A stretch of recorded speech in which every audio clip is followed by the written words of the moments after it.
Friends, Ram Ram सभी को मेरी तरफ से। तो मैं ईएलपी साइको के ऊपर कुछ बात कहना चाहता हूँ। उस चीज़ को आप ध्यान से सुनना, बहुत कुछ है इस वीडियो में। तो भाई, आजकल मैं देख रहा हूँ कि यूट्यूब के अंदर क्या चल रहा है कि मतलब जो पहले से प्रीवियस ईयर में जो ईएलपी बने हुए हैं या फिर कोई भी बंदा लगा ले, मतलब एवरेज को इतना दिखा रहे हैं भाई कि साइको पर बैटरी एवरेज इतना सारा चला जाएगा। मतलब भी कोई मेमोरी के अंदर बता रहा है 24 में से 21 22, मतलब किसी का भाई टी स्कोर ही देखो ना, 16 17 पे तो फेल है, बाकी 20 21 पे भी 42 टी स्कोर बन रहा है। अरे यार, ये कोई डाटा है क्या? ये कोई डाटा है क्या? मैं लेके आऊँ, पेज निकाल लिया, 50 कैंडिडेट का डाटा निकाल के ऐसे छाप दिया, ये देखो कैंडिडेट, ये देखो मेमोरी में इतना आ रहा है, क्लॉक में इतना आ रहा है। आपका एवरेज मेमोरी के अंदर, मेमोरी की वजह से वहम पड़वा दिया भाई। मेमोरी में बंदे कह रहे हैं कि 21 क्वेश्चन पे पास होंगे इतने। अरे भाई, 50 से टी स्कोर नहीं निकलने वाला ना, किसी 50 से कोई एवरेज निकल सकता है। बंदे पर शिफ्ट में 60,000 कैंडिडेट, आप सोच के देखो 60,000 किससे बोलते हैं। बहुत सारे कैंडिडेट तो ऐसे होंगे जिनके मेमोरी के अंदर 15 से भी नीचे अटैम्प्ट होंगे। अगर अटैम्प्ट तुक्के में मार देंगे वो बात अलग कह रहा हूँ मैं, लेकिन कम से कम 10-20 हज़ार कैंडिडेट तो ऐसे होंगे जो 15 के नीचे इर्द गिर्द होंगे। तो इसका मतलब ये थोड़ी टी स्कोर 21 चला जाएगा, 22 चला जाएगा, ये हो जाएगा। इसका मतलब ये थोड़ी ना है कि एवरेज बहुत ज़्यादा चला जाएगा। ये पागलपंती है भाई। 60,000 के अंदर हमेशा आप खुद कॉमन सेंस लगा के देखो कि अगर हम एग्ज़ाम दे रहे हैं और 60,000 कोई भी शिफ्ट में बैठे हैं तो उसका एवरेज हमेशा गिरेगा ही। जितने नंबर ऑफ कैंडिडेट्स ज़्यादा होंगे, एवरेज उतना ही डाउन जाने के चांसेस ज़्यादा होंगे। अब आप जैसे ही अपन कोई भी एग्ज़ाम देते हैं, जैसे 100 नंबर का कोई भी एग्ज़ाम होता है अपना, अपन लास्ट में जाके कोई भी डाटा निकल के आता है तो उसमें अपन रैंक चेक करते हैं तो एवरेज कितना आता है? 50 नंबर, 52 नंबर, मतलब अप्रोक्सीमेट 50% आता है। लेकिन अपन अगर यहाँ पे 60% माने तो भी एवरेज वही निकल के आ रहा है ना भाई, 50 से थोड़ा ज़्यादा, 14-15 क्वेश्चन।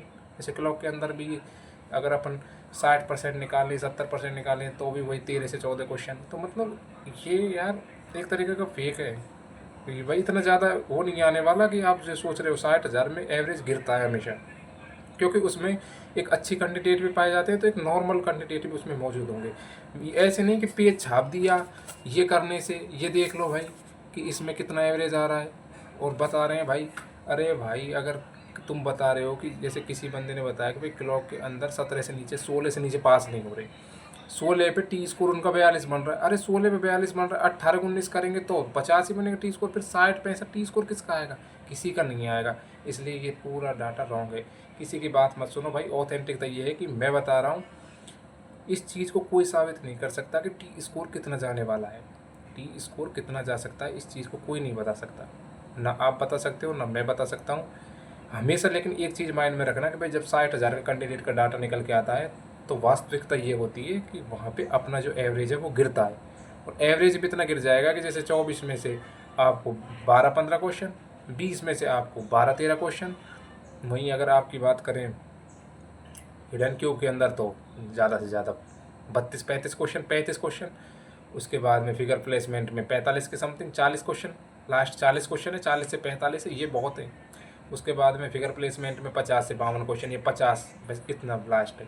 तो इसका मतलब ये एवरेज इतना ही निकल के आएगा। बेफालतू की वीडियो फिजूल देख देख के लोग परेशान हो रहे हैं कि भाई, और ख़ासकर ज़्यादातर मेमोरी में हो रहे हैं, क्योंकि मेमोरी में क्या हुआ है कि बंदों ने टीप लिया है। टीप के क्या है कि उसमें जो नकल करके डायरेक्ट छाप दी। अरे इसका मतलब ये थोड़ी सब ने छाप दिए भाई, उसको भी एक माइंड गेम वाला ही कर सकता है, हर कोई नहीं कर सकता।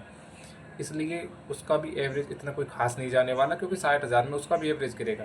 तो बिल्कुल कुछ सोचने की ज़रूरत नहीं है। बाकी भाई, सभी रिजल्ट का वेट करते हैं, क्या होता है क्या नहीं होता वो तो उसी टाइम पता चलेगा। कहने को तो कोई कुछ भी कह देता है, बाकी पता तो असली तो तभी चलता है ना अपन को भाई रिजल्ट आता है। तो इसलिए सभी से मेरी यही रिक्वेस्ट है कि ज़्यादा यूट्यूब के चक्कर में पड़े नहीं और ज़्यादा सोचे नहीं कि भाई क्या होगा क्या नहीं होगा। जो होगा अच्छा ही होगा। राम राम सभी भाइयों को। मेरे चैनल को फॉलो करें, सब्सक्राइब करें अगर आपको अच्छा लगता है तो। Thank you.